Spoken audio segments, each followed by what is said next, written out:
It's that time, Mr. Simon Jordan. It's that time. The man who's right across the world of transfers. Alex Crook joins us this lunchtime on talkSPORT, and there's a bunch of things going on out there. Alex, we'll get on the subject of Kalidou Koulibaly very shortly, and my conversation this morning with Aurelio De Laurentiis, the Napoli owner. But what you got for this lunch? I think Chelsea making the news. Would I be right? Yeah, just a little bit, Jim. Defenders, very much the order of the day for this one. Shall we start with Mesut Ozil, though, because we teased this yesterday, didn't we? Yes. And this Twitter Q&A. I think we can call it the football equivalent of missold PPI, because when he put the tweet up on Sunday night, Mesut Ozil hinted very strongly that he was going to reveal exactly what's going on at Arsenal, where his future might lie. He didn't do any of those things. He stopped just short of telling us what his favourite colour was, but there wasn't too much in the way of insight. He did say that he prefers Cristiano Ronaldo to Lionel Messi, so I'm sure Arsenal fans can rest easy with that knowledge. He declared his love for Arsene Wenger and Emile Smith-Rowe, of course, the player who in the last few weeks has taken his number 10 role. Doesn't regret playing for Germany. Of course, he could have played for Turkey as well. And he did admit to being a Fenerbahce fan as a kid, so I guess that's as close as we've got. I mean, it's a big wow, isn't it? I mean, teases us all and then tells us nothing. Yeah. I mean, I guess you can read a little bit into the Fenerbahce line, but we know that probably is his preferred destination. But I guess we won't truly know exactly how Mesut Ozil feels about the way he's been treated by Arsenal until he's no longer an Arsenal player, and maybe even then there could be some confidentiality agreement. We hope not, because it could be quite explosive. Yeah, I mean, everybody just wants a line drawn under this now, Simon, don't they? Yeah, I mean, if he's going to go to Turkey, go to Turkey. Play for Fenerbahce. That event that Alex describes is probably the embodiment of Mesut Ozil's style over substance. All the ideas of what we're going to be told, none of the content. Yeah. If he's such a Fenerbahce fan, then go and play for them. And the reasons why he won't say anything adverse about the real circumstances is because A, he's got nothing to say, and B, if he does say something, it'll cost him some money, and we can't have that, can we? No, exactly. That's probably the overriding factor. Let's talk about players possibly with a bit more substance. Dayu Upamecano, definitely one of those. We've talked about this guy a lot over the course of the last year or so. Really highly rated defender, plays for RB Leipzig, helped them to do great things in the Champions League last season. Manchester United have watched him, Liverpool have watched him, Arsenal have been linked in the past. Now we're hearing that Chelsea are showing a definite interest, along with Bayern Munich. I don't know if this is a deal that can necessarily happen this month, because he's got a release clause of €42 million that kicks into gear in the summer, but if those clubs that I've mentioned are going to go toe-to-toe, this could be a really fascinating saga to watch and see exactly what club he picks. I think he's a top player. I know you've been speaking, Jim, to the Napoli president about Koulibaly. Yeah. This guy might just be better. Well, this is the thing, Alex. I mean, when we get to a transfer window, Simon, it seems to me that there isn't a window in the last 2, 3 or maybe 4 that we don't see big mentions of the Napoli defender Kalidou Koulibaly.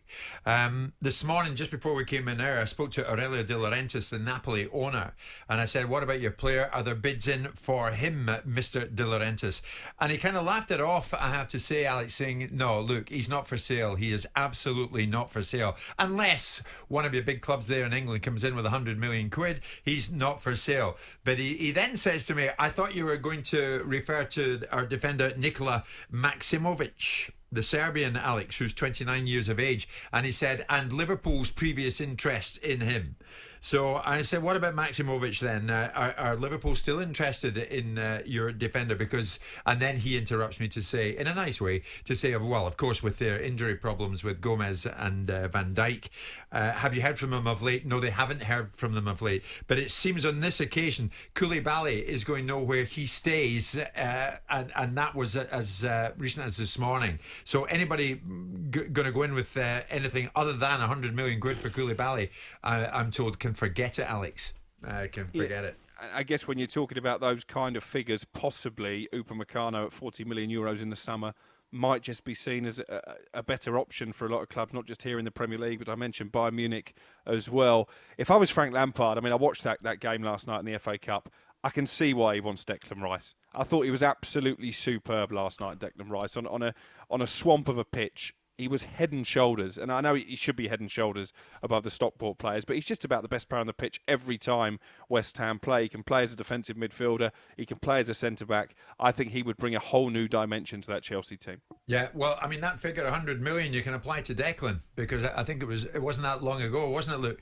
Just looking through the glass at producer Luke, that we were in conversation with David Sullivan. Yep. He said, are you kidding me? 100 million maybe, but nothing less. And he's right, isn't he? He's their player, Simon. That's what you would do in a situation like that. Of you course. want Declan Rice, you dig deep in that pocket. Of course, you're going to want to try and get maximum value. Is Declan Rice worth 100 million quid? That's a different discussion. I don't think he's at that stage in his career. I think he's a very good player, as Alex says. And of course, what you get with him and you don't get with Koulibaly is longevity. Koulibaly is nearly 30 years of age. Declan Rice is in his early 20s. Yeah. So you've got lots of economic value in that player if that's what you buy under your criteria. I don't think Chelsea just do that. I think Chelsea buy what they want when they want, if they think it's going to fix the here and now. So that doesn't necessarily afford the conversation being that they're going to pay 100 million for Declan Rice. But I think if West Ham got 75 million quid, I think they'd break Chelsea's arm off at the wrist. You think? Yeah, I think they would. Yeah. What about Tomori then? This lunchtime in the news, Alex?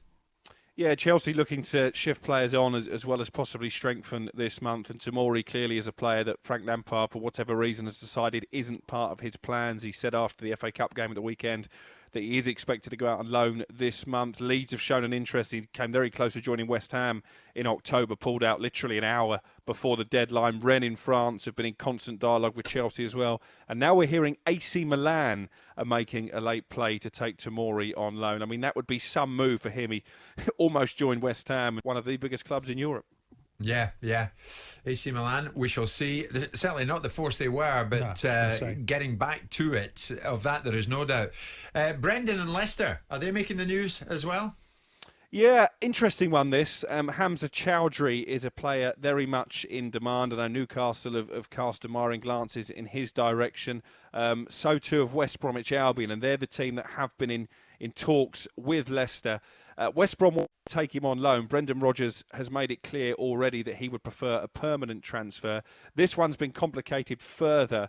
Sources in Belgium this lunchtime saying that Dennis Pratt is facing a few weeks on the sidelines. That could change Rodgers' thinking about letting Chowdhury leave altogether. However, my contacts at Leicester, they're suggesting perhaps a recall for Kiernan Dewsbury-Hall, a young player who's been going great guns at Luton, is maybe more likely than a way back in for Chowdhury. So Sam Allardyce shouldn't give up hope on that one yet. Allardyce himself has said he needs up to half a dozen players in order to make West Brom competitive in the Premier League. I think is a big ask. I spoke to someone close to the club last night, and they said to me they're going to need a lot more than Chowdhury. So let's see what Big Sam does. I was going to ask you, Alex, do you get any sense, because Sam is ramping up the rhetoric about what he does and doesn't need, and he always is very active in the January transfer windows in previous incarnations, whether it's buying 30 or 40 million pounds of players that he bought when he was at Palace in that January transfer window that got them out of trouble in the season that he was there, and similar, not the quantums, but similar investment at Sunderland when he was their manager. Do you get the impression that he's going to be given a decent amount of money to give him any opportunity? Because people are beginning to really question, and they might have done it before, but really question whether Sam's bitten off a bit more than he can chew here. Yeah, I think you might be right there. I mean, when he took the job, my belief was that he must have been promised funds because that West Bromwich Albion squad isn't strong enough to stay in the Premier League. But it was put to me by somebody that maybe it was just a desperation move by Sam Allardyce, that he's been out the game a while now and he felt if he didn't take this job, he might not get back in. He's never been relegated. If they don't spend money, and I don't think they're going to spend the type of figures that you've been talking about there, I think his proud record of having never been relegated is under serious threat. Speaking of teams in trouble, Brighton looking nervously over their shoulders. They've got Manchester City this midweek. They've got no chance at all of winning that game. They are winning the race, though, for an Ecuadorian midfielder. Wait. Best they don't turn up then. We just do the downwind of that. Absolutely no chance then, Alex. Well, listen, if you want to give me £100 of your money to put on a Brighton win, I would gladly do it, but I won't be putting any of my own on there. I can't see it. I think Manchester City have hit great form. Brighton have really struggled to score goals. They struggled to get past Newport County in the FA Cup at the weekend. I don't give them a prayer, to be honest. And I don't like to say that because, you know, it's a great club. I like Graham Potter. I like the owners there, but I think this is a game they'll probably write off. But they are going to be active. They are going to be active in the window. Moises Caicedo, again, a player that we've spoken about. Manchester United looked at him. They walked away from the deal, and Simon will relate to this. They said there were too many intermediaries involved. They just couldn't be bothered with it in the end. Brighton looked like they're going to see it through. He plays for Independiente del Valle in his homeland of Ecuador. He's a 19-year-old, £4.5 million the fee. Newcastle have also shown an interest. Looks like he's on his way to the Amex. Again, no, I'm not sure that's a signing for the here and now. I think it's more of a long-term plan. As we know, Brighton do like to invest in youth. Okay, so Alex, for the moment, thank you so much. All the Brighton fans, if you you want to take Alex on with that prediction, then you're more than welcome to. £100 of our money. Well, your money, Mr. Jordan. You can dig deep and you can maybe bet Alex on that one.